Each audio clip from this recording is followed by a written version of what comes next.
우리 함께 화면 보시면서 신앙 고백하겠습니다. 나는 전능하신 아버지 하나님 천지의 창조주를 믿습니다. 나는 그의 유일하신 아들 우리 주 예수 그리스도를 믿습니다. 그는 성령으로 잉태되어 동정녀 마리아에게 나시고 본디오 빌라도에게 고난을 받아 십자가에 못 박혀 죽으시고 장사진 지 사흘 만에 죽은 자 가운데서 다시 살아나셨으니 하늘에 오르시와 전능하신 아버지 하나님 우편에 앉아 계시다가 거기로부터 살아있는 자와 죽은 자를 심판하러 오십니다. 나는 성령을 믿으며 거룩한 공교회와 성도의 교제와 죄를 용서받는 것과 몸의 부활과 영생을 믿습니다. 아멘.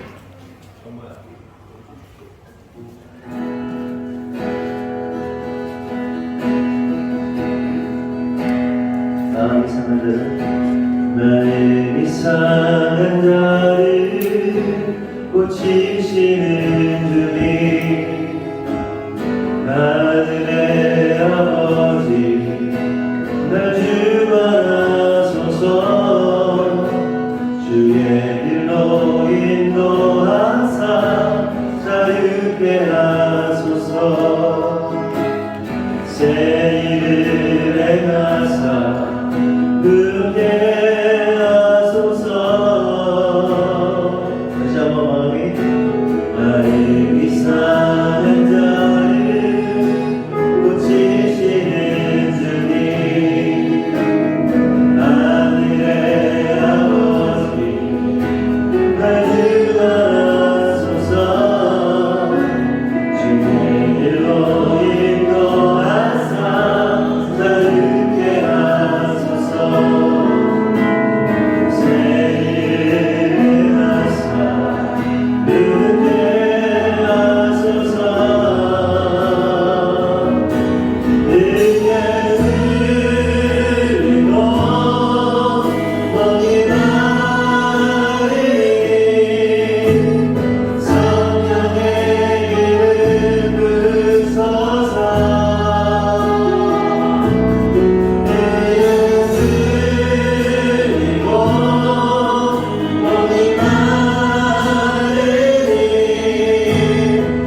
이전의 세례와 다가올 세례 함께 어린 양의 찬양 드리네.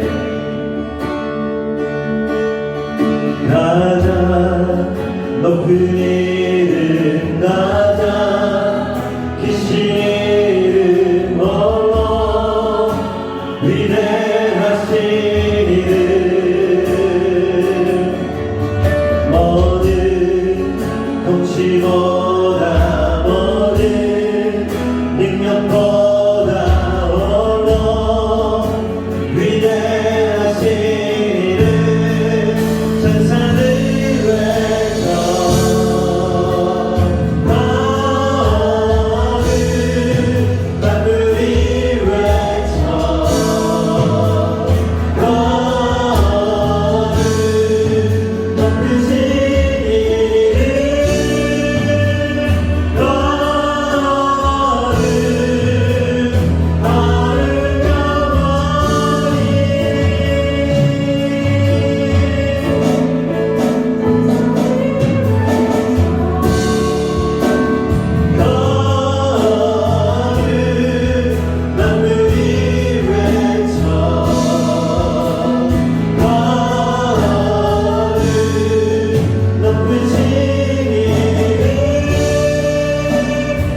하나님 아버지, 은혜와 사랑이 충만하신 하나님 아버지, 2025년 1월 둘째 주일을 맞이하여 이 자리에 모인 저희를 주님의 품 안으로 불러주심에 감사드립니다. 새해를 시작한 지 얼마 되지 않았지만 이미 주님의 인도하심과 보호하심을 경험하고 있음을 고백합니다.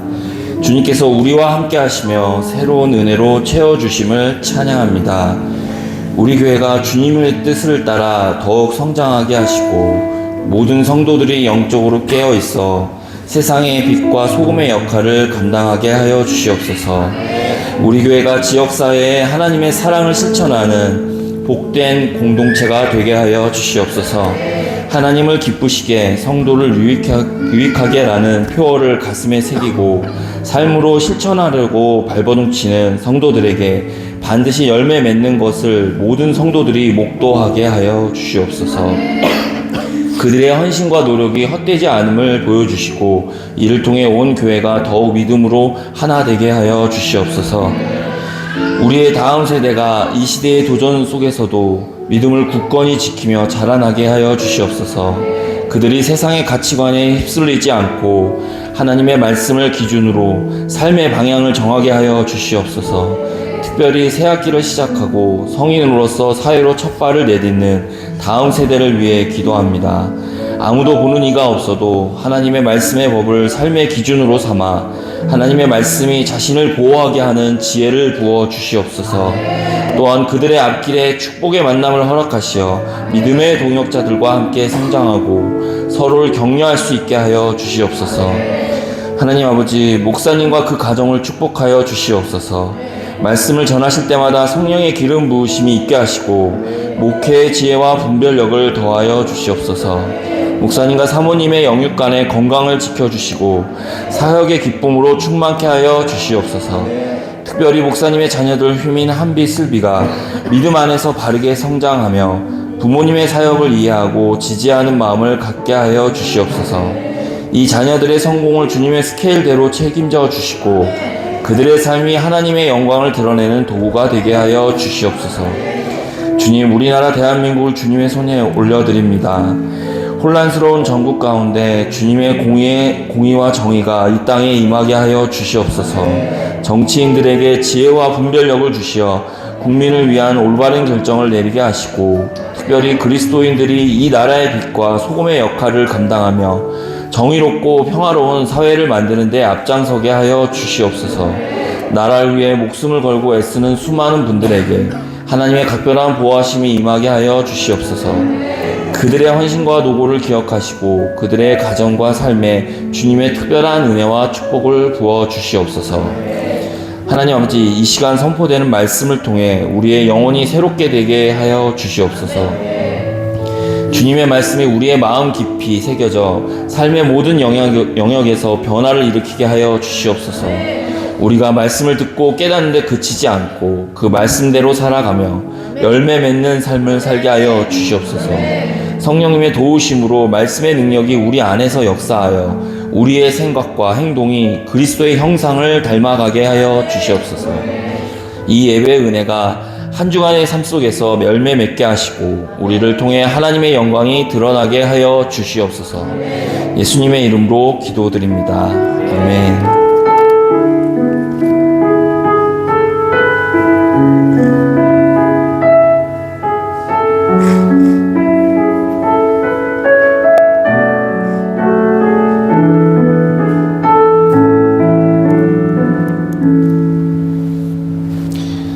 교독문은 28번, 10편, 63편입니다.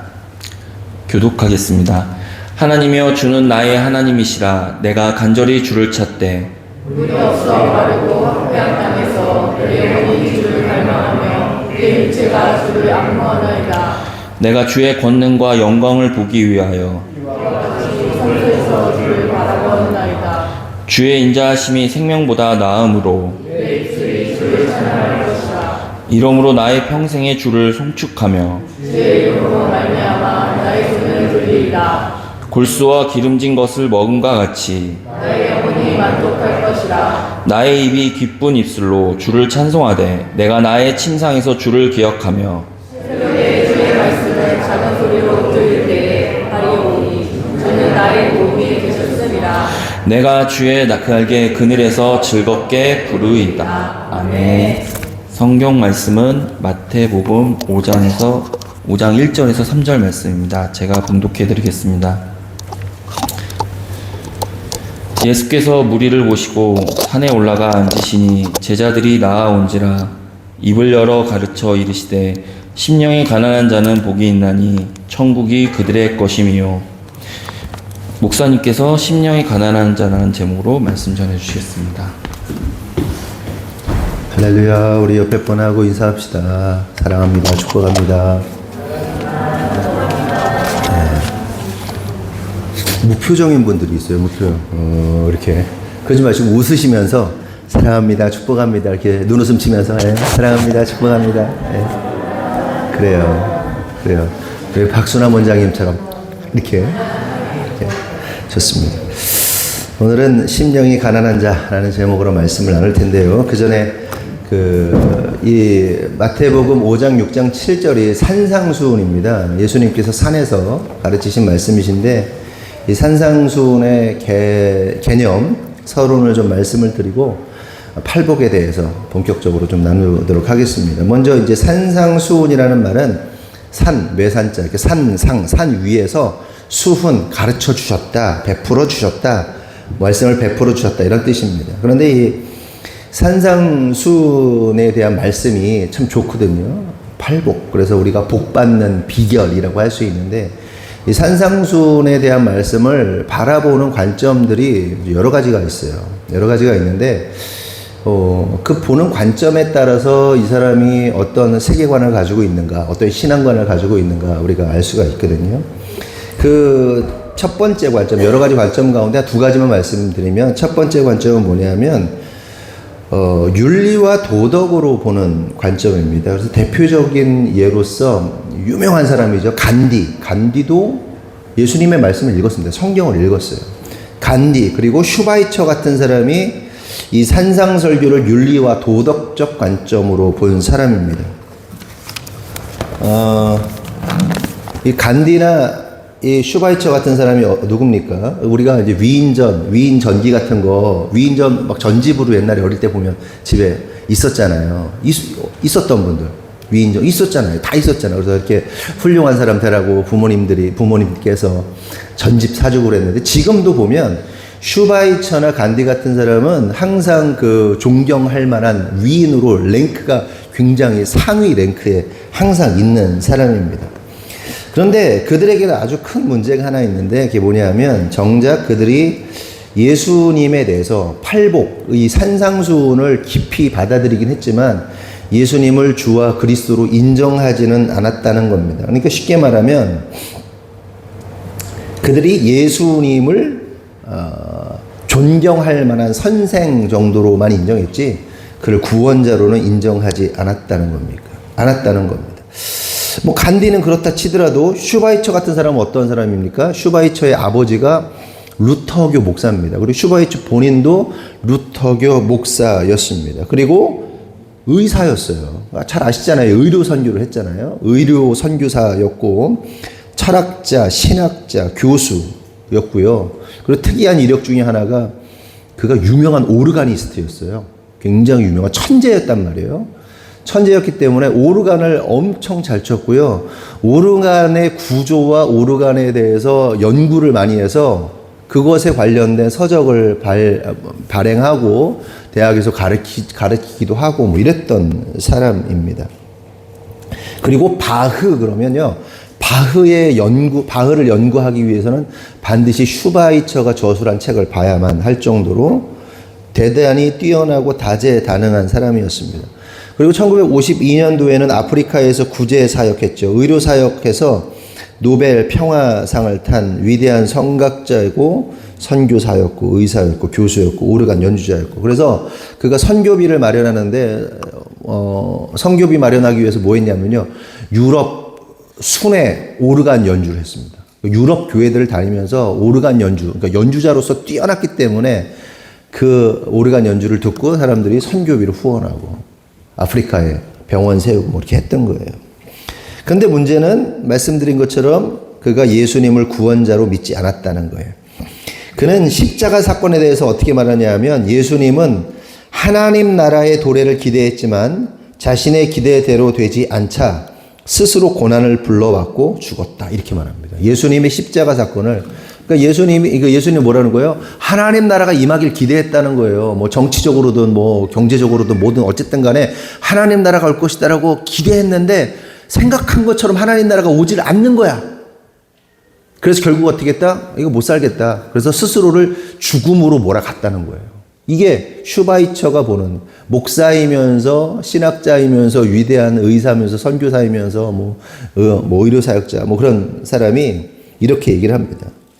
그리고 그 후대 신학자들은 그의 신학을 뭐라고 정의하는가 하면 슈바이처는 철저하게 초자연적 역사를 거부하고 이성주의에 근거한 신학을 한 사람이다라고 평가를 합니다. 그러니까 예수님을 도덕적으로 윤리적으로는 인정하는 큰 선생님이긴 하지만 당시에 뭐 인간에 불과하다 이렇게 믿었던 거예요. 도덕적으로 윤리적으로 본 사람입니다. 그 다음으로 이제 두 번째 관점은 개혁주의 관점입니다. 그러니까 우리를 뭐라고 그래? 개신교도라고 그러잖아요. 천주교도가 있고 천주교로부터 개혁한 사람들이 개신교도들이란 말이죠. 우리가 개혁주의 신앙을 가지고 있다고 보시면 됩니다. 그런데 이 개혁주의 신앙의 가장 중요한 포인트는 뭐냐면 인간은 하나님의 말씀을 온전히 다 지켜낼 수 없다라는 관점이 개혁주의 신학의 특징입니다. 마태복음 5장 27절에서 3절 한번 볼까요? 다 같이 한번 읽어보겠습니다. 시작.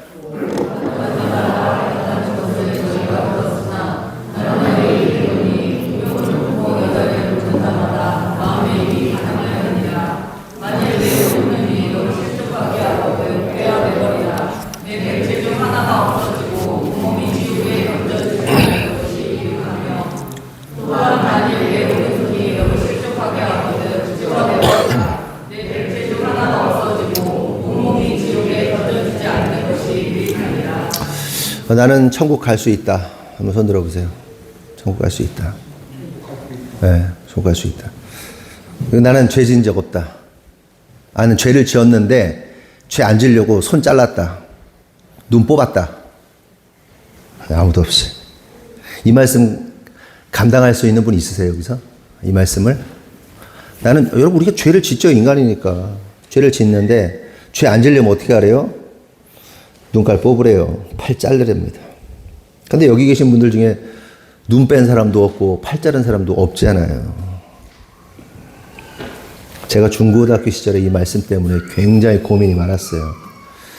실제로 제가 영향을 받은 목사님은 이 말씀을 강조하시면서 눈 뽑고 팔 뽑아서라도 천국 가야 된다, 니들. 뭐 이렇게 말씀하셨어요. 그래서 사춘기 때는 이 얼마나 성적으로 막 이렇게 민감하고 성적으로 막 눈이 막 떼어지고 막 그러잖아요. 고추를 잘라야 되나? 눈으로 막 자꾸 보는 게 막 썬데이 서울이 막 왔다 갔다 하고 막 썬데이 서울 다 아시죠? 눈깔 뽑아야 되나 이거 엄청 고민했어요.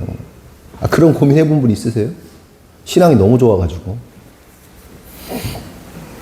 근데 고민만 하기를 잘했지. 믿음이 만약에 더 컸으면 눈깔 뺐을지도 몰라.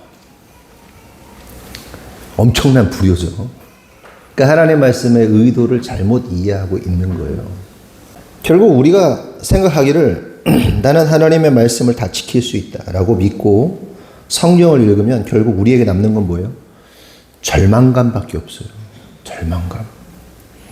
그렇게 우리는 말씀을 지켜낼 수가 없어요. 고로 말씀을 못 지킨 우리는 뭐예요? 심판받을 수밖에 운명이에요. 하지만 항상 말씀드리지만 여기에 놀라운 하나님의 반전이 있잖아요. 그것은 우리는 말씀을 지켜낼 수 없지만 우리의 구원자이신 예수님은 그 말씀을 다 지켜내실 수 있고 지켜내셨다. 아멘이십니까? 그래서 예수님께서 뭐라는 거예요? 나를 믿고 따르기만 해. 나를 믿고 따르기만 하면 네가 지킨 걸로 내가 인정해 줄게. 이 말씀하시는 거예요. 그 말씀하시는 거예요. 이게 바로 십자가의 복음입니다. 그러면서 그렇게 예수님만 믿고 따르기로 결정한 사람들에게 나타나는 특별한 현상이 있죠. 그게 뭡니까? 사람들이 가지 않는 십자가의 길, 죽음의 길, 좁은 길, 좁은 문의 삶을 살게 된다는 거죠.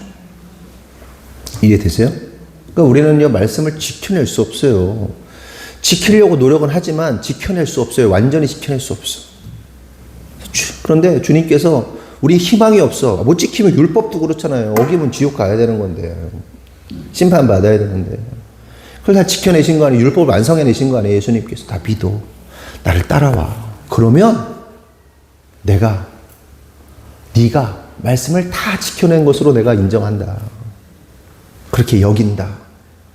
전가해 주겠다. 이렇게 말씀하시는 거예요. 그리고 그렇게 믿기로 결정한 사람들은 그 삶에 어떤 현상이 나타난다, 흔적이 나타난다. 십자가의 삶, 좁은 문, 좁은 길, 사람들 가지 않는 길, 사람들이 다 멍청하다, 바보 같다, 병신 같다 말하는 그 길을 간다는 거예요. 예수님께서 그 산상수훈을 통해서 이 말씀하시는 겁니다. 이 말씀. 이것이 산상수훈의 핵심적인 메시지입니다. 이러한 이해함을 가지고 이제 말씀을 보도록 하겠습니다. 1절 다 같이 읽어보겠습니다. 본문 1절 시작.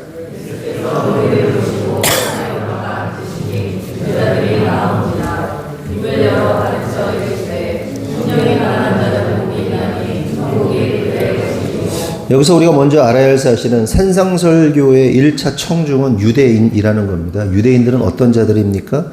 태어나면서부터 율법의 배경을 가지고 살았기 때문에 율법을 지키지 않으면 손가락질을 받고 정죄를 당하게 되어 있어요. 그런데 문제는 뭡니까? 아무리 유대인이라 할지라도 유대인들이 율법을 완벽하게 지켜낼 수 있어요, 없어요? 없다는 거죠. 이미 말씀드린 것처럼 어떠한 인간도 하나님의 말씀을 완벽하게 지켜낼 수 없어요. 여러분에게 질문하겠습니다. 여러분은 11조를 완벽하게 내세요? 안 되잖아요. 그렇죠? 유대인들은 그 팥뿌리에 근체에 뿌리 채소에가 10개를 거두면 1개까지 냈단 말이에요. 정확하게 냈지만 그게 또 안 돼. 사실은 우리 11조가 뭐 됩니까? 네? 주님께서 고아와 과부를 도우라고 말씀하셨는데 여러분들은 고아와 과부를 완벽하게 잘 돕고 계십니까? 거짓말하지 않고 또 영혼 사랑하고 그렇게 변함없이 하나님의 마음으로 그들을 사랑하고 계십니까? 이게 안 되는 거예요. 다만 우리가 말씀에 순종하여서 그렇게 살려고 애쓰는 거지 완벽할 수 없다는 거예요. 그렇다면 오늘 예수님께서 말씀하시는 산상수훈은 지켜낼 수 있을까요? 못 지켜낼까요?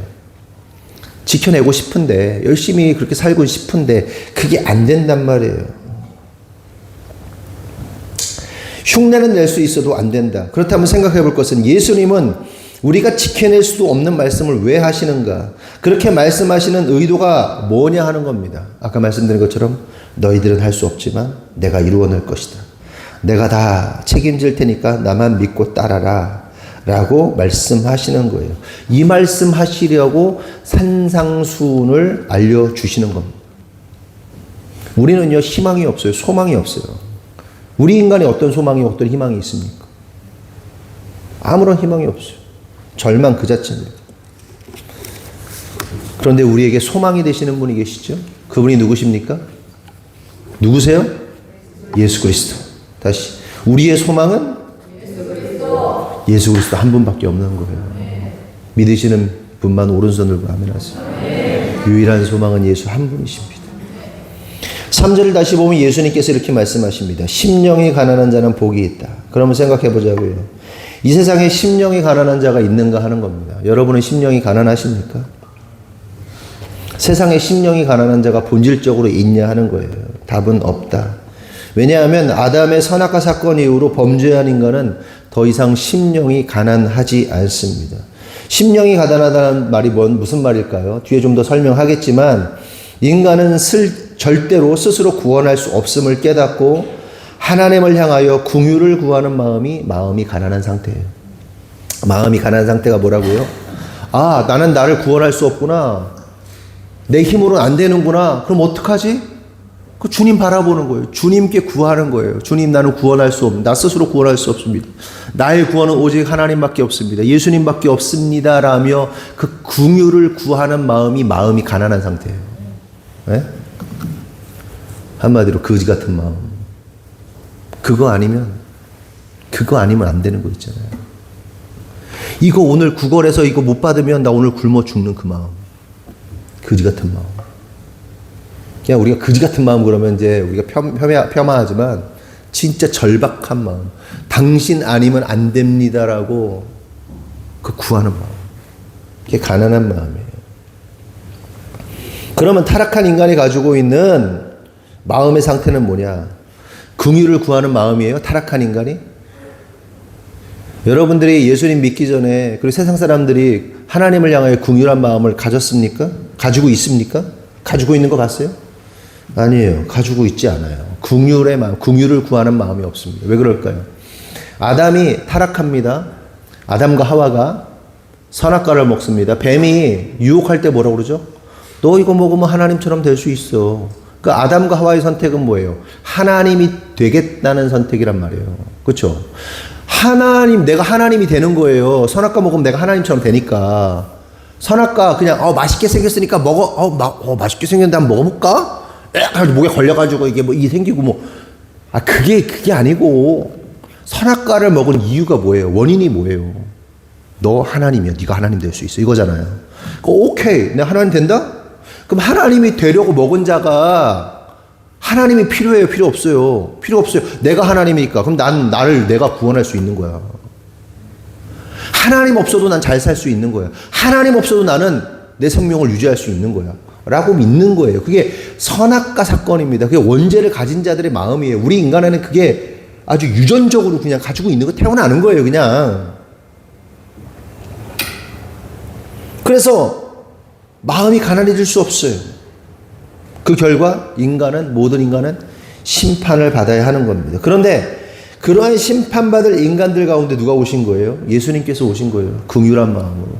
하나님께서 창조하셨는데 이거 다 지옥 가게 생겼는데 긍휼의 마음을 가지고 이 땅에 오신 겁니다. 그리고 말씀하시는 거예요.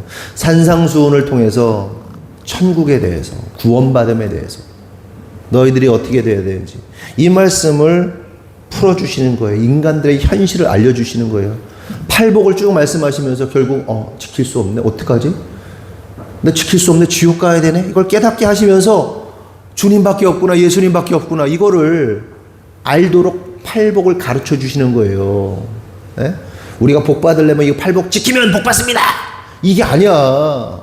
지켰으면 좋겠어. 근데 지킬 수 있어 없어? 못 지켜. 근데 지킬 수 있는 방법이 있어. 예수님 믿고 따르면 돼. 그게 팔복 지키는 거예요. 다른 게 아니에요. 그냥 본격적으로 이 산상수훈에 대해서 이제 몇 주간 나누겠는데 좀 더 이제 구체적으로 들어갈게요. 산상수훈엔 8가지 복이 나옵니다. 그리고 복이라는 단어는 9번이 나와요. 그런데 문제는 뭐냐 하면 이 복이라는 것이 우리가 생각하고 원하고 바라는 복과는 전혀 다르다는 거죠. 우리가 원하는 복이 뭡니까?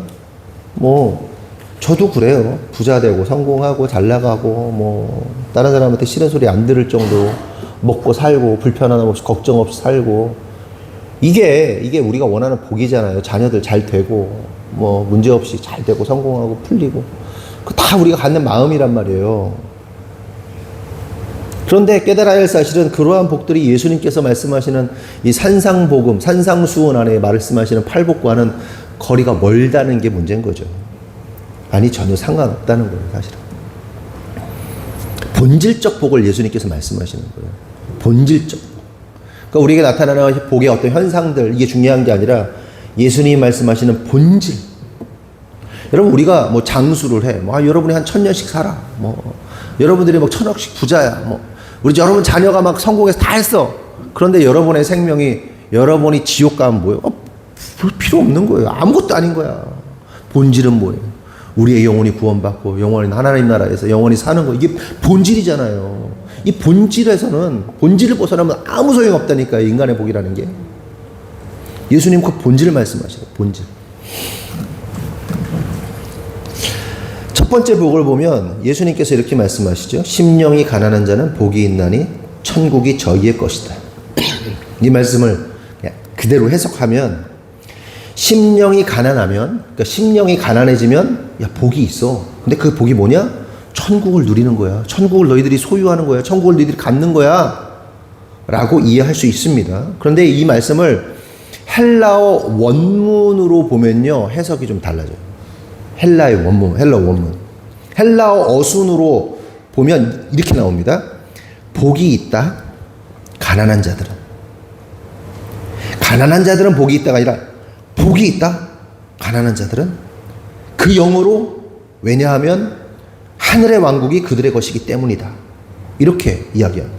이걸 의역하면 복이 임한 자들은 심령이 가난해진다. 다시요. 복이 임한 자들은 심령이 가난해지고 이들이 천국을 소유하게 된다. 그러니까 우리 기존 해석은 심령이 가난하다는 조건을 만족하면 복이 임한 자들, 복을 받게 돼서 천국을 소유하게 된다는 말인데, 헬라어 원문은 복이 임한 자들은 심령이 가난해지기 때문에 천국을 소유한다. 이렇게 말하고 있죠. 완전히 다릅니다. 이게 너무 중요해요. 우리는 조건이라고 생각하잖아요. 우리의 마음에 가난한 상태가 되면, 가난이라는 마음이 가난해지는 조건이 충족해지면 복받은 사람이 돼서 천국을 누리는구나, 이렇게 생각하잖아요. 그런데 헬라어 원문은 복받은 사람은 마음이 가난해져. 마음이 가난한 자들이 천국을 누리는 거야. 이거 완전히 다른 얘기예요. 여러분, 너무 중요합니다. 왜냐하면 우리가 이 말씀을 붙잡고 기도할 때 이런 식으로 기도하잖아요. 하나님, 나의 심령을 가난하게 해주세요. 이렇게 기도한단 말이에요. 그런데 이 기도가요, 엄밀히 따지면 좀 틀린 기도인 거예요. 심령이 가난해지는 것은 복받은 자들에게 나타나는 현상인 것이지, 심령이 가난해짐으로 복을 받아서 천국을 소유하는 게 아니기 때문에 그래요. 그래서 그러면 우리가 좀 생각해 보자고요. 우리는 어떠한 자들인가? 심령이 가난해지기 위해 기도하는 자들인가? 아니면 이미 복받은 자로서 심령이 가난해졌고 그래서 천국을 누리는 자들인가? 우리 스스로를 생각해 보자는 거예요. 나는 지금도 여전히 하나님, 심령이 가난한 자가 되기 원합니다라고 기도하는 자인가? 아니면 이미 복을 받아서 심령이 가난해져서 천국을 누리고 있는 거예요. 심령이 가난해지면요, 가난해진 자들은요, 하나님을 소망해요. 긍휼을 구해요. 하나님의 긍휼을. 복이 이미 임했다는 증거예요. 심령이 가난해졌고 그래서 천국을 누리는 자든가, 복받은 자로서 심령 가난해졌고 천국을 누리는 자들인가? 이거 어떻게 확인할 수 있냐? 한 가지만 확인하면 되죠. 저와 여러분이 복받은 자가 맞다면 주님 앞에서, 하나님, 나는 아무런 공로도 없습니다. 아무것도 아닙니다. 나는 오직 죄인이며 주님이 아니고서는 구원받을 수 없는 자입니다. 라고 자연스럽게 인정하고 고백하고 그렇게 하나님의 긍휼을 구하는 자라면 이 사람은 이미 복받은 사람이 맞아요. 그렇죠? 그러나 반대로 여전히 주님을 의지하지 않고 나의 힘으로, 나의 능력으로 세상을 살아가는 자가 있다면 그 사람은 아직 복받지 못한 사람입니다. 그러면 복받지 못한 사람은 어떻게 되죠? 주님을 구해야 돼요. 먼저 주님을 만나는 게 복 받는 거예요. 아멘이시죠? 주님, 저를 깊이 만나주세요. 주님, 저를 깊이 만나주세요. 근데 사실은 주님을 깊이 만나달라고 그 기도하는 것조차도요, 내 힘으로 되는 건 아니야. 그걸 구하고 있다면 그 사람 또한 그걸 구하고 있는 자가 복받은 자예요. 주님을 구하기 어렵거든요. 주님을 구하는 마음. 그냥 생기는 게 아니거든. 근데 내 마음 안에 최소한 주님을 구하는 마음이 있다면 그 사람이 복받은 사람이에요. 그 복받은 사람은 주님 안에 있기만 하면 어떻게 해요? 마음이 점점 더 가난해질 수밖에 없어요. 변하는 거예요. 변하는 거예요. 그래서 여러분, 인간에게 있어서 뭐 질병이 생긴다든지 나이가 먹는다든지 그것도 어떻게 보면 너무 큰 은혜예요. 사람이 나이가 먹고 힘이 떨어지고 병에 걸리고 그러면요, 주님을 찾게 된단 말이에요. 그리고 마음도 유순해져요. 점점. 육체는 쇠하지만 우리의 영의 입장에서 보면 굉장한 플러스예요. 그렇죠? 남자들 남성 호르몬이 막 넘쳐가지고 막 그냥 막 와일드하게 그러다가 어느 순간 그 사람이 나이가 먹어가면서 점점 겸손해지고 점점 부드러워지고 점점 주님을 생각하게 돼요. 얼마나 큰 은혜예요. 병에 걸려서 아파? 주님만 의지하게 되는 거예요. 그렇다면 복받은 자가 심령이 가난해지는데 성경은 그 가난함을 어떻게 말씀하고 있는가? 성경 속에 등장하는 가난, 그 마음이 가난해지는 것에 대해서 살펴보면 가난이라는 단어가 167번 나오거든요. 근데 그거 다 볼 수 없으니까 한 두세 군데만 좀 살펴보겠습니다. 마음이 가난한 것이 무엇인지. 출애굽기 2장 22장 21절에서 27절 한 절씩 교독할게요. 너는 이방 나그네를 압제하지 말며 그들을 학대하지 말라. 너희도 애굽 땅에서 나그네였음이라.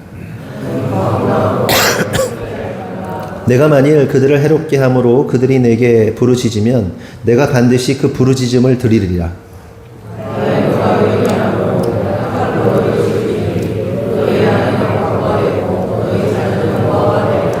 내가 만일 너와 함께 한 내 백성 중에서 가난한 자에게 돈을 구워 주면 너는 그에게 채권자 같이 하지 말며 이자를 받지 말 것이며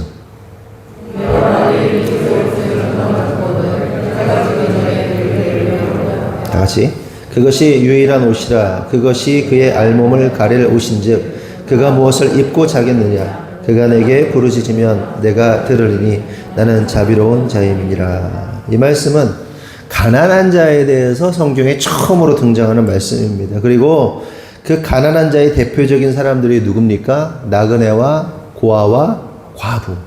그들이 가난한 자들이죠. 당연하죠. 나그네가 뭐가 있겠어요? 나그네인데, 지나가는 나그네인데.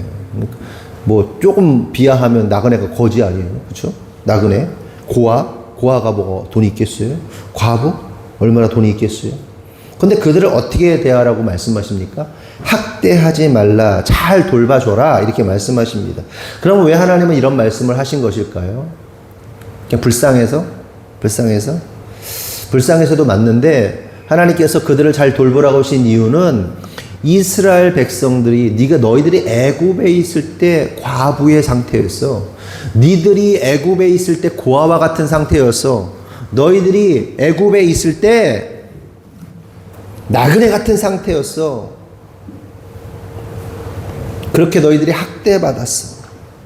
그리고 이 말씀을 통해서 우리가 알 수 있는 하나님의 의도는 너희들이 고아와 과부와 나그네처럼 학대받던 자들이었음을, 그렇게 가난한 자들이었음을 잊지 말고 기억하라는 거예요. 네가 가난하고 고아와 같고 거지 같았어. 학대받던 자였어. 없던 자였어. 그들을 보면서 그걸 기억해. 그러니까 너희들이 고아와 과부와 나그네와 같은 가난한 자들을 보게 되거들랑 그들을 잘 돌봐주고 구제하는 일들을 열심히 해라 라는 말씀이 아니라 너희들이 그런 가난하고 학대받던 자들이었고 또한 본질적으로 그렇게 가난하고 학대받아야만 하는 자들이었음을 기억하고 너희가 지금 이렇게 풍성히 살아가고 있는 모든 것들이 하나님의 은혜, 하나님의 긍휼임을 잊지 말라는 의도로 이 말씀을 하시는 거예요. 그러니까 가난한 자, 고아, 과부, 나그네 도와줘야 돼. 도와주는 마음 좋은 마음이죠. 근데 그걸 보면서 도와줘야 돼 이게 아니고 너희들의 상태다. 영적인 너희들의 상태, 너희들이 이런 상태야. 너희들이 긍휼을 구해야 하는 자들이야 라는 사실을 알려주시는 거예요. 한마디로 너희들이 가난한 자들을 보면서 또한 가난한 자신을 보면서 하나님의 은혜를 기억하고 긍휼을 구하라는 말씀이다. 이게 말씀의 의도예요. 또한 우리가 알아야 할 한 가지 사실이 있는데 성경은 고아와 과부와 나그네로 통칭되는 그 가난한 자들을 항상 경건한 자들로 보고 있다는 거예요. 경건한 자들. 왜냐하면 당시 하나님을 진실되게 섬기면서 가난했던 자들은 하나님 말고는 도움을 구할 곳이 없었기 때문에 그렇습니다. 하나님 아니고는 방법이 없는 거예요. 가난한 자들이. 한번 생각해 보자고요. 이게 무슨 말이냐. 가난한 사람이 있어. 가난한 사람이 뭐 2명이 있다고 쳐봐. 얘는 가난한데 정말 하나님 말씀대로 살려고 하는 가난한 자고 얘는 그냥 하나님 없어. 그냥 지 뜻대로 사는 가난한 자야. 그냥 막 이 하나님의 뜻대로 사는 가난한 자가 방법이 없는 거예요. 살 방법이. 그러니까 이거 반대로 얘기합시다. 하나님 없는, 양심도 없는, 도덕 윤리도 없는 가난한 자면 어떻게 합니까? 이 사람은 도둑질이라도 하면 돼. 깡패짓이라도 하면 돼. 아니 몸이라도 팔면 돼. 온갖 수단과 방법을 통해서 살아갈 수 있어요. 가난한 자들도. 실제로 가난한데 양심이 있어서 그냥 가난하게 사는 사람도 있는데, 가난한데 그걸 견딜 수 없어서 뭔 짓이라도 하는 사람들도 있어요. 그렇잖아요. 할 수 있는 뭔가를 다 해. 온갖 방법을. 도둑질을 하든 사기를 치든. 근데 믿음의 사람들은 하나님을 믿기 때문에 그걸 할 수가 없는 거예요. 특히 고대 사회에서는 계층 간의 이동이 너무나도 힘들고 어려운 시대였기 때문에 정직하게 부자가 되는 것은 불가능하다는 겁니다. 계층의 이동이라는 게 쉽지 않잖아요. 계층의 이동. 옛날이 더 어려웠을까요? 지금이 더 어려울까요? 옛날이 더 어려웠을 것이다. 지금이 더 어렵다. 옛날이 더 어려워요. 이게 정해진 거잖아요. 그냥 노비가 어떻게 평민이 되고 평민이 어떻게 뭐 돼요. 안 돼. 그냥 안 되는 거야. 그냥 안 된다고 보면 돼요. 고아와 과부와 나그네가 어떻게 계층의 이동, 부를 축적합니까? 안 돼요. 근데 오늘날도 진짜 어렵죠. 근데 오늘날이 지난주인가요? 지지난주 설교했지만 오늘날이 가장 쉬운 시대예요. 우리는 어렵다고 느끼지만 여러분, 우리나라가요, 극단적 빈곤, 그러니까 먹을 것도 없던 시대가 1950년대, 60년대까지 먹을 것도 없었어요. 뭐, 굶어 죽었단 말이에요, 사람이. 절대적 빈곤에서 벗어난 지 몇 년 안 됐어요. 50년밖에 안 됐단 말이에요. 그래서 누구든지 열심히 살면요, 성공할 수 있어요. 부자들 어느 정도 부를 누릴 수 있어요. 먹고 사는 문제로 걱정 안 한단 말이에요. 쓰고 싶고 남들 쓰는 거 다 쓰고 싶은 거 못 써서 그런 거지 굶어 죽는 사람은 없단 말이에요. 오히려 부의 계층 이동이 훨씬 쉬운 시대에 살고 있단 말이에요. 우리나라가 지금 반론의 여지를 할 수 있겠지만, 그 누굽니까? 지난주 얘기했잖아요. 그 강사 누굽니까? 그 역사 강사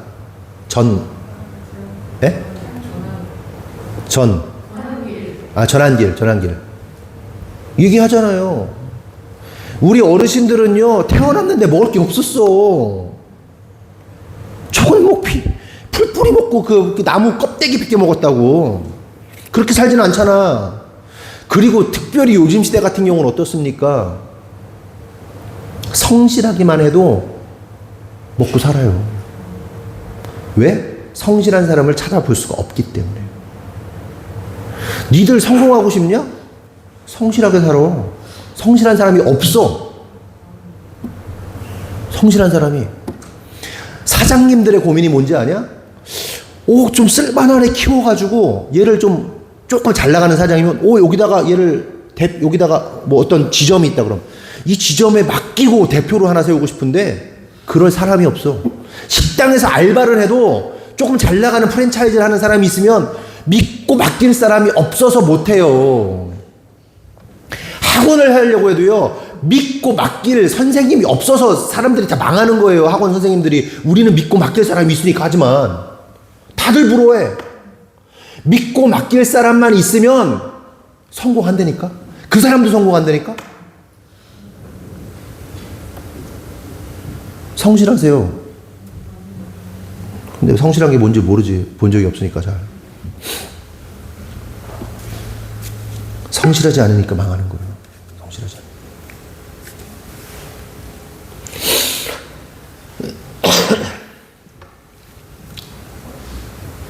않으니까. 좀 부끄러운 얘기지만 저나 제 아내가 성실하게 살았잖아요. 목회 열심히 하고.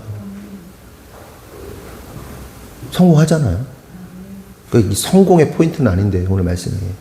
그럴 수 있다. 근데 이제 하고 싶은 얘기가 뭐냐? 고대 근동사회에서 고아, 과부, 나그네? 계층 간의 이동? 못한다. 그래서 이들은요, 의지할 사람이 아무도 없어요. 아니, 남편도 없고 뭐 어? 아빠도 없고 나그네인데 뭐 친인척이 있어. 이 사람들은 누구만 의지해? 하나님만 의지해. 그러니 경건하죠. 하나님만 의지하는 자가 안 경건할 수 있어요?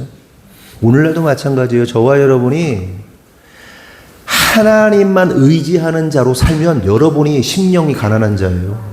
그 사람을 뭐라고 말한다? 경건하다. 그 사람을 거룩하다 말하는 거예요. 여러분이 가지고 있는 부에 얼마만큼을 부를 가졌는지 안 가졌는지로 경건이 결정되는 게 아니라 돈 많은 사람은 경건하지 않을 것 같잖아. 아니요. 돈 많은데 경건한 사람도 얼마나 많아요? 깜짝 놀래요. 와, 저렇게 성령 충만해? 오죽하면 내가 깜짝 놀란 게 천주교 교인인데 성령 충만하더라니까. 성령님을 찾고. 그래서 천주교에서 욕 겁나 먹는데요, 그분이.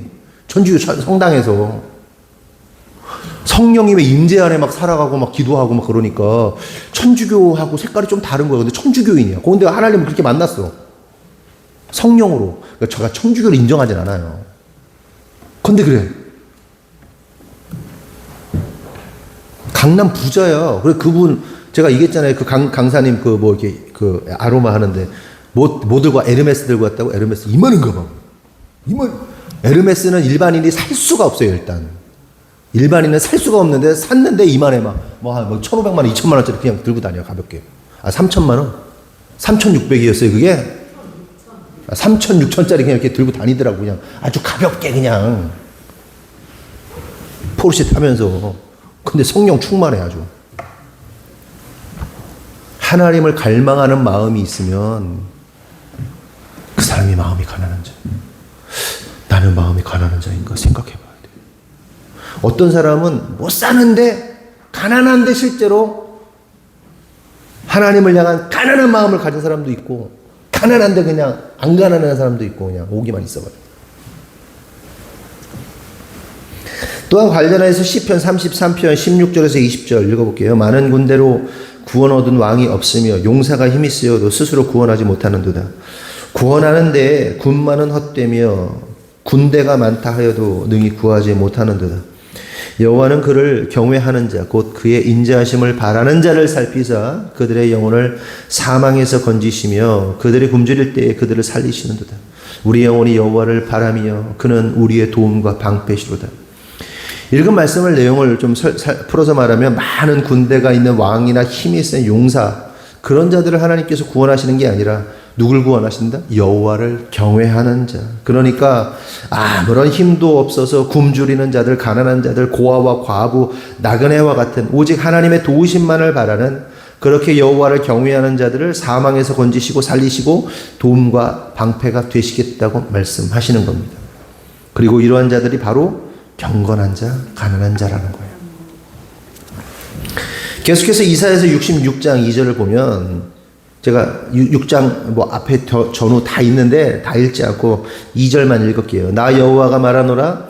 여러분 눈으로 보세요. 그냥 내 손이 이 모든 것을 지었으므로 그들이 생겼느니라. 물은 마음이 가난하고 심령에 통회하며 내 말을 듣고 떠는 자, 그 사람은 내가 돌보려니와. 이렇게 말씀하시죠. 그러니까 앞뒤 내용이 뭐냐면, 하나님께 성전을 지어 바치고 소와 양을 잡아 드리는 자들을 돌보시는 게 아니라 마음이 가난하고 심령에 통회하며 내 말을 듣고 떠는 자, 그 사람을 하나님께서 돌보신다라고 말씀하시는 거예요. 이 마음이 가난하다는 것이 어떤 감이 좀 오십니까? 마음이 가난한 게 무엇일까? 시편 51편 16절 17절 다 같이 한번 보겠습니다. 없어요? 시작.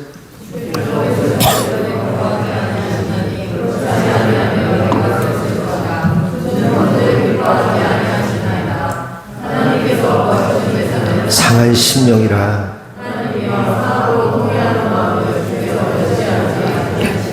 하나님께서 구하시는 제사가 뭐예요? 상한 심령. 이 상한 심령이 바로 마음이 가난한 거예요. 그런데 중요한 사실은 하나님께서 이 상한 심령, 가난한 마음을 어떻게 하시겠다? 멸시하지 않겠다. 멸시하지 않겠다. 그런데 여러분, 이 마음을 누가 가졌는지 아십니까? 그러니까 왜 멸시하지 않겠다라고 하셨을까? 왜냐, 이 상한 마음을 가진 자들은요, 멸시당할 것 같아요. 그냥 마음이. 자신의 죄를 보면, 자신의 상태를 보면 진짜 답이 안 나와서 멸시받을 것 같아요. 용서받지 못할 것 같아, 느낌이.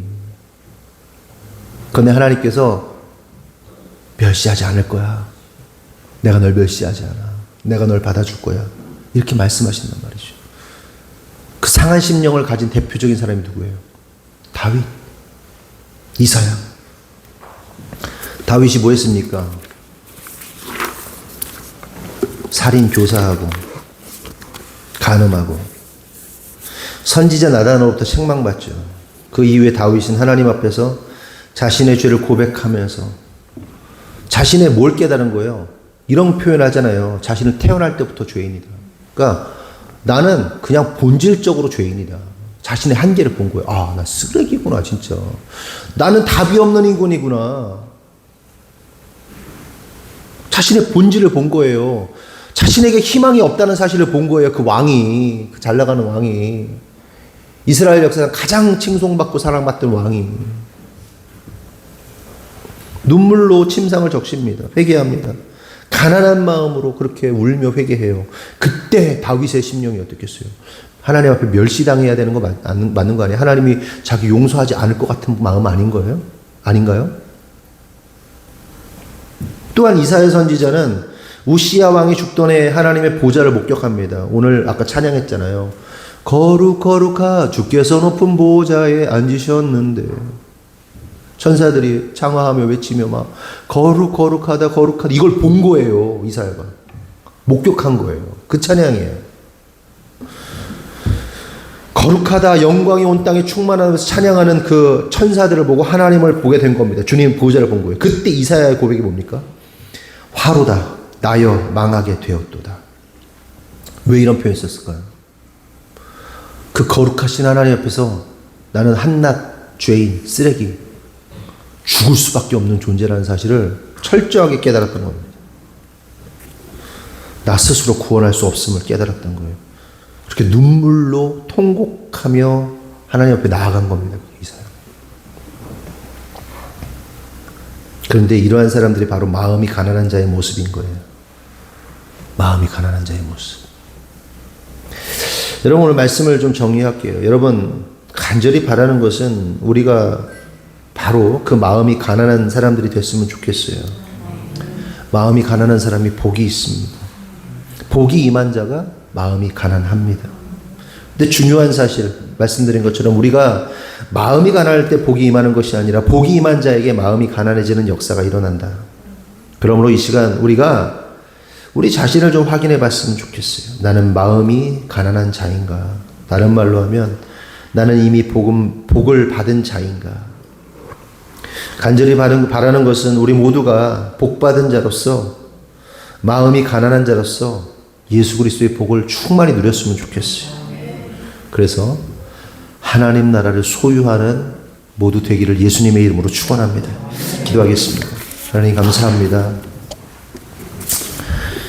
우리가 심령이 가난한 자이기를 원합니다. 심령이 가난한 자는 이미 복받은 자다. 복을 받으면 심령이 가난해진다 말씀하셨습니다. 하나님 시간 간절히 소원하오니 우리에게 예수의 큰 복이 흘러넘치기를 간절히 소망합니다.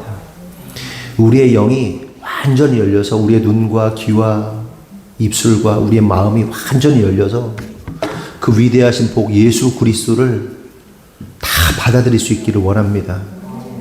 하나님 우리의 막혀있는 눈을 열어주십시오. 막혀있는 닫혀있는 귀를 열어주시옵소서. 또한 묶여있는 우리의 입술을 열어주십시오. 또한 우리의 영혼육이 주님의 말씀 앞에 완전히 열리게 하여 주시옵소서. 그동안 막히고 차단됐던 예수의 복이 완전히 우리 안에 흡수되어서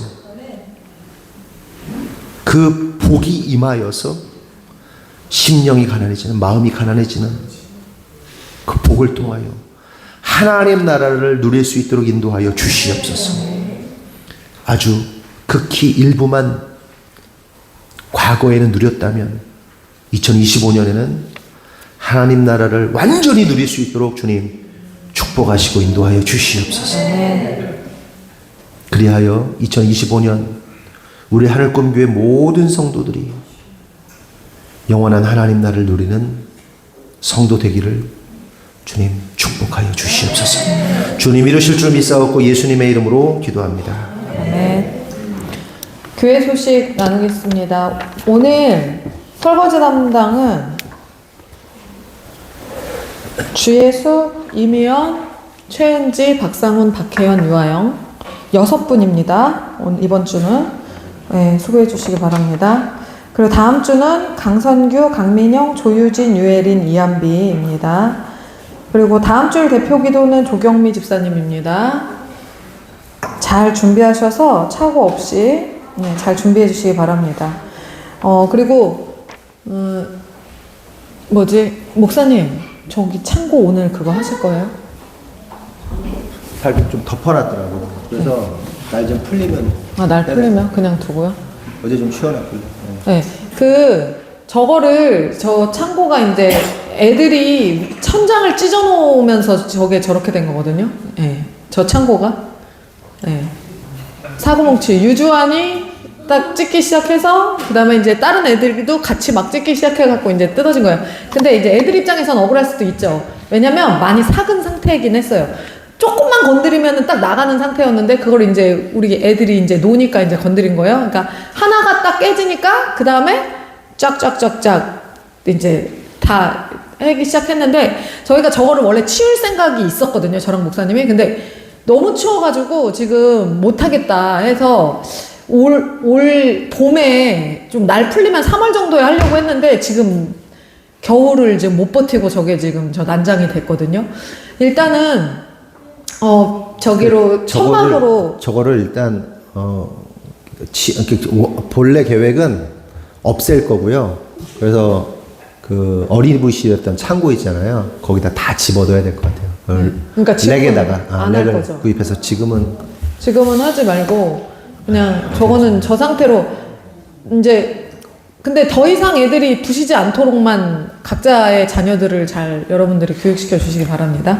그리고 다나가 지금 제가 머리가 안 좋아요. 다나가 문제가 머리가 안 좋은데 왜 안 좋냐면 잘 못 먹어서 안 좋아요. 잘 못 먹어서. 그래서 지능이 조금 떨어지는 편인데 후천적으로 그렇게 된 거예요. 그래서 먹을 거를 잘 먹어야 뇌가 크는데 방치되어 있었기 때문에 잘 못 먹어가지고 지금 뇌가 안 크는데 문제가 뭐냐면 교회를 오고 나면은요 집에 가서 일절 음식을 먹지 않습니다. 왜 그럴까요? 간식 먹어서. 그래서 밥을 간신히 막 우리 김은정 집사님은 막 빌다시피 해가지고 한 숟가락 먹이고 그렇게 자고 막 그렇게 하는 거예요. 그리고 간식은 간식 먹을 때 여러분 저나 김은정 집사님이 좀 괴롭히잖아요. 간식을 못 먹게 하잖아요, 저희가. 근데 간식을 못 먹게 할 때는 그렇게 하는 이유가 있어요. 근데 이제 김은정 집사님이 조금 저래 봬도 여러분들 눈치를 보더라고요. 그래서 간식을 못 먹게 하는 게 성도들의 입장에서 봤을 때 왜 제 간식을 못 먹게 하나 그렇게 오해하는 사람이 있을 수 있다. 그래서 자기가 참 힘들다는 얘기를 저한테 했는데 그래서 제가 오늘 광고를 드립니다. 다나는요 1절 그러니까 뭐 캔디 하나라도 먹고 가면 집에서 밥을 안 먹는 거예요. 근데 우리가 자녀를 다 키워봐서 아시겠지만 내가 낳은 새끼가 그렇게 했을 때 그냥 밥 안 먹이나요? 여러분 어떻게 하나요? 간식 안 먹이나요? 간식 먹이나요? 계속? 안 먹이죠. 간식 안 먹이고 밥을 주잖아요. 그죠? 똑같이 그렇게 키워야 되거든요, 다나를. 왜냐면 멍청하기 때문에 지금. 그래서 제가 뇌가 일단 김은정 집사님이 데리고 있는 동안 최대한 뇌를 지금 키워놔야 되기 때문에 밥 위주로 저희가 먹일 겁니다. 그래서 1절 여러분이 주는 뭐 간식 뭐 저기서 뭐 간식 갖다 먹어 집사님이 사줄게 이런 거 1절 다나한테 도움이 되지 않습니다. 1절 주지 마세요.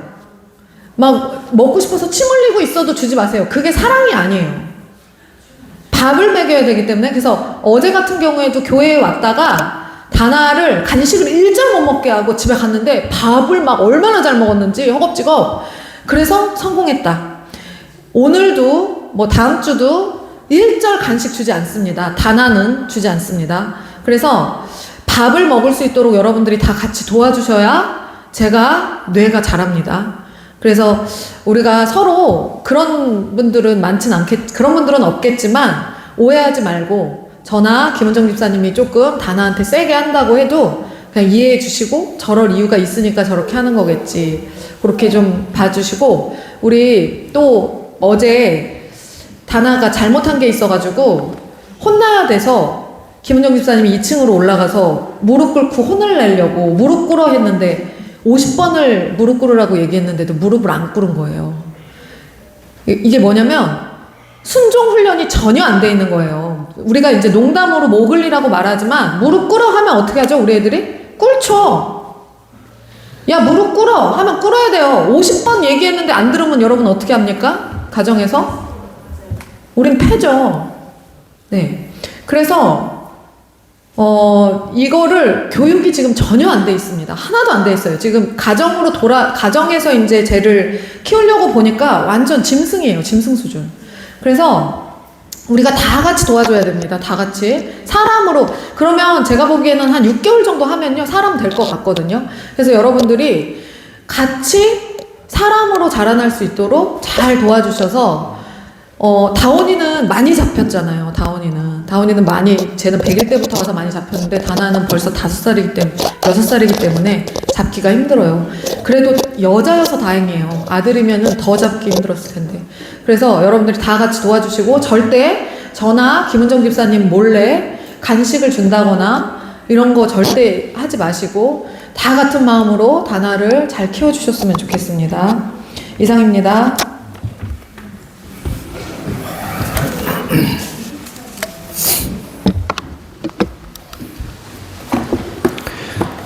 11조 이미연 집사님, 김영군 성도님, 최은지 집사님, 전인성 형제, 1000번째 이대준 남영자 권사님, 현시온 나다나, 현인환 김은정, 속혜원군 꿈소 신령감사, 윤영수 집사님, 새해에도 종의 부부 영혼육 강건케 하옵시고 주신 사역 잘 감당케 하소서. 감사합니다. 주일헌금은 소개하지 않고요. 감사헌금 하나님 아버지 은혜 예은 예슬 다온이가 이 세상을 살아갈 때 하나님 말씀으로 기준 삼아 살아가고 이들에게 하나님의 지혜가 임하여 빛과 소금 같은 역할하는 참 그리스도인으로 성장케 하여 주옵소서. 언제 어디서나 사랑받고 존중받게 하여 주옵소서. 천군 천사 보내주셔서 지키시고 보호하여 주세요. 예수님의 이름으로 기도합니다. 조은혜, 조예은, 조예슬, 이다원 믿음대로 될지어다. 하나님 아버지 승윤이가 하나님 말씀을 기준 삼아 세상을 살아가고 참 그리스도인으로 성장하여 빛과 소금 같은 역할을 감당하게 해주세요. 하나님의 지혜가 임한 지혜로운 자 되게 하셔서 사랑받고 존중받게 하여 주옵소서. 김승윤 믿음대로 될지어다. 하나님 아버지 김재환 형제님의 영혼육에 성령님의 평안이 넘치고 믿음의 사람으로 더욱 날마다 성장하여 주옵시고 승윤 이를 믿음의 사람으로 성장하도록 돕는 지혜로운 아비 되게 하여 주옵소서. 김자헌 믿음대로 될지어다. 유집사님을 움직이게 하시고 일할 수 있도록 도우신 주님께 감사합니다. 어디를 가나 사랑받고 인정받게 하옵소서. 조경미 집사님 일하기로 했어요? 언제부터? 내일부터요? 네. 할렐루야. 그동안 많이 쉬었어요. 네. 열심히 일하셔서 가정을 잘 세우시기를 바랍니다.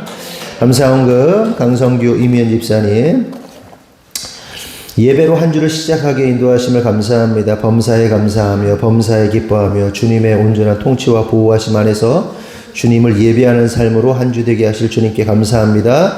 박상훈, 권혜선, 박혜희 그렇게 믿음대로 될지어다. 아멘. 주님 은혜 감사합니다. 지성숙 권사님 하나님께 늘 감사합니다. 조예슬 하나님 아버지 범사에 감사합니다. 조예은 하나님 말씀에 순종하며 말씀으로 자녀들을 잘 양육하고 가정을 바로 세울 수 있게 해주세요. 박수남, 강민영, 그쵸. 하나님의 말씀으로, 하나님의 의로 자녀들을 잘 양육하게 될 줄 믿습니다. 하나님의 지혜가 임하는 혜린이 되게 해주세요. 긍정의 능력을 주세요. 박혜린에게 하나님의 지혜가 임할지어다. 긍정의 능력을 뛰어넘어 믿음의 능력이 넘칠지어다. 말씀에 순종하고 주님께 기쁨을 드리는 혜연이 되게 해주세요. 혜연이의 삶을 인도하여 주세요. 박혜연, 말씀에 순종하고 주님께 기쁨을 드리는 박혜연 될지어다. 주님, 예배 시간에 돌아다니지 않고 예배 잘 드리는 유담이 되게 해주세요. 울고 떼쓰는 아이 되지 않게 해주세요. 그치, 유담이 예배 잘 드릴지어다. 그치, 물고 때 안 쓰는 아이 될지어다. 그래요. 제가 주님을 진심으로 사랑하는 주님의 자녀로 살게 하시고 하고자 하는 모든 일마다 좋은 결과 있게 하여 주옵소서. 주님을 뜨겁게 사랑하는 자녀가 되어 주님을 알리고 선한 영향력 끼치는 자 되게 해주세요. 박혜연, 선한 영향력 끼치는 자 될지어다. 단물 쓴물 다 받아내는 바다와 같은 성품을 지닌 아이로 자라게 하옵소서. 현시온, 그래, 단물 쓴물 다 받아내는 아이, 그렇지. 잘해라. 그래. 예수님의 성품을 닮은 아이로 자라게 하옵소서. 순종의 기쁨을 아는 자로 자라게 하옵소서. 나다나, 그치, 다나, 그쵸, 순종의 기쁨을 아는 자로 자라게 하여 주옵소서. 하나님을 기쁘시게 하는 이슬비 되게 하옵소서. 아멘. 아름답고 거룩한 것으로 주님을 찬양하고 높이는 예배자의 삶을 살아가게 하옵소서. 찬양의 향기가 넘치는 인생 되게 하옵소서. 이한비 믿음대로 될지어다. 이번 주에 가는 미국 공연 일정 동안 주님을 영화롭게 하는 이희민 되게 하시고 오고 가는 걸음마다 주님의 흔적 남게 하옵소서. 안전한 여행으로 지켜 보호하여 주옵소서. 이희민 미국 가고 좋겠다. 너는 군대도 가기 전에. 아유, 할렐루야. 그런데 열심히 피아노 연습을 했는데 우리 총장님이 설교를 안 하시면 피아노를 반주자 선생님하고 둘이 공연을 해서 이렇게 올리는 건데 그거를 못하게 됐대요. 근데 저는 한 번 정도 기회가 있지 않을까? 뭐 이런 생각이 들거든요. 그래서 그 마음을 놓지 말고 피아노를 열심히 쳐. 거기서 영상도 찍고 그렇게 해서 잘 영상 찍어가지고 한번 보여줘라. 미국 갔다 우리 아이들 중에 미국 갔다 온 여기 미국 갔다 와보신 분? 예, 예, 셋, 넷, 저까지 4명밖에 없어요? 아이고, 이미 5번째야? 그래, 우리 아이들도 미국 갈 기회가 많이 생겼으면 좋겠다, 그쵸? 그쵸, 이것도요, 그냥 가고 싶다고 가지는 게 아니에요. 그리고요, 정말 많은 젊은이들이 미국 못 가게 됐잖아요, 지금 상황이 그래요. 그리고, 지금, 뭐 그런 상황이 아시죠? 됐죠? 무슨 얘기인지? 예. 지금 그래요. 그래, 미국 잘 갔다 와라, 그래. 인도하시는 걸음걸음 순종하며 나아가는 그 얘기를 하려고. 우리 아이들 미국 가게 될지어다. 미국뿐만 아니라 다른 나라들도 많이 가게 될지어다. 그래. 왜 가라고 그러냐 하면 한번 갔다 오면 시야가 정말 넓어져.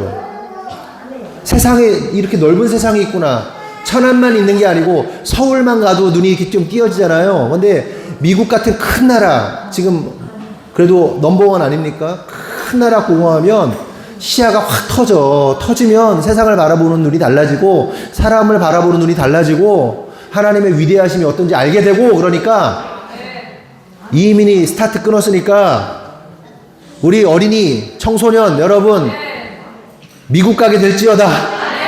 그렇지, 유럽도 가게 될지어다. 많이 봤으면 좋겠어. 그래서 위대한 사람들 됐으면 좋겠어. 인도하시는 걸음걸음 순종하며 나아가는 2025년 되어서 주님을 기쁘시게 성도를 유익하게 하는 주의 종 삶 살게 하옵소서. 이호석입니다. 우리 기도하겠습니다. 하나님 감사합니다. 우리 성도들이 주님 앞에 예물을 드립니다. 주일헌금, 감사헌금, 또한 목적헌금 여러 가지로 하나님께 예물을 드립니다. 하나님, 예물을 드리는 것이 자신의 삶을 드리고 시간을 드리고 생명을 드리고 마음을 드리는 것임을, 영을 드리는 것임을 우리가 믿음으로 고백합니다. 이 얼마나 아름답고 하나님 보시기에 합당한 제물입니까? 주님, 이렇게 기쁨으로 제물을 드린 성도들의 삶 가운데 감사로 그렇게 믿음으로 나아간 성도들에게 하나님 그들에게 복을 주시고 예수 십자가의 능력으로 하나님 그들의 삶과 인생과 가정 가운데 함께하여 주시옵소서. 특별히 또한 감사하여서 감사 예물 드린 성도들이 많습니다. 하나님, 2025년 전무후무한 감사의 고백들이 나올 수 있도록 주님 축복하여 주시옵소서. 감사하는 자, 감사로 제사 드리는 자, 하나님을 영화롭게 한다 말씀하셨습니다. 하나님, 날마다 날마다 감사함이 넘쳐서 하나님을 영화롭게 하는 자들 되게 하여 주시옵소서. 또한 우리 성도들 가운데 특별히 우리 젊은 세대가 주님 앞에 예물을 드리며 감사를 드렸습니다. 그들의 기도, 그들의 소원, 간구가 하나님의 보호하심과 지키심, 역사하심 안에서 성취될 수 있도록 인도하여 주시옵소서. 또한 첫 열매인 이민이 미국도 가는데 하나님, 미국 가는 게 그 자체가 자랑거리로 말하는 것이 아니라 하나님 넓은 세상 볼 수 있는 그 첫 포문을 열어주셨사오니 이 포문이 열림으로 우리 아이들 모두가 넓은 세상 많이 보고 느끼고 깨닫고 하나님의 역사하심, 전능하심, 위대하심을 깨달을 수 있는 시간들로 하나님 이 힘을 먼저 열어주셨으니 하나님 우리 아이들에게 동일한 은혜 임할 수 있도록 주님 역사하시고 인도하여 주시옵소서. 특별히 이 첫 번 여행이 참 의미 있는 것은 그냥 놀러 가는 게 아니고 신학교에서 미국 교회들을 투어하면서 그 위대하신 하나님, 높으신 하나님을 찬양하며 미국 전역을 돕니다. 너무나 의미 있습니다. 주님, 우리 아이들이 동일하게 이 나라와 이 민족과 열방 가운데 곳곳에서 주님을 찬양하고 예배하는 그런 놀라운 경험할 수 있도록 하나님 기회를 허락하여 주시옵소서. 그렇게 감사하며 믿음으로 나아가는 자에게 그 놀라운 역사를 이뤄주실 줄 믿사오니 지금 이 시간 우리 아이들 가운데 마음에 소원하고 마음에 품고 나도 꼭 그렇게 하리라 라고 마음 먹는 자 있다면 그 마음 보시고 하나님께서 반드시 하나님의 시간 안에 성취시켜 주시옵소서. 주님께서 이루실 줄 믿사옵고 예수님의 이름으로 기도합니다. 아멘. 다 같이 일어나겠습니다. 파송의 말씀 나누겠습니다. 주님, 주님을, 성도를, 아멘. 축도하겠습니다. 지금은 우리 구주 예수 그리스도의 은혜와 하나님 아버지의 무한하신 사랑과 성령님의 감화감동대주의 역사하심이 오늘 주님의 뜻대로 살기로 결정한 또한 복받은 자로서, 복이 임한 자로서 영원한 천국 누리기를 소원한 모든 성도들 위해 지금으로부터 영원토록 함께 하시기를 간절히 축원하옵나이다. 아멘.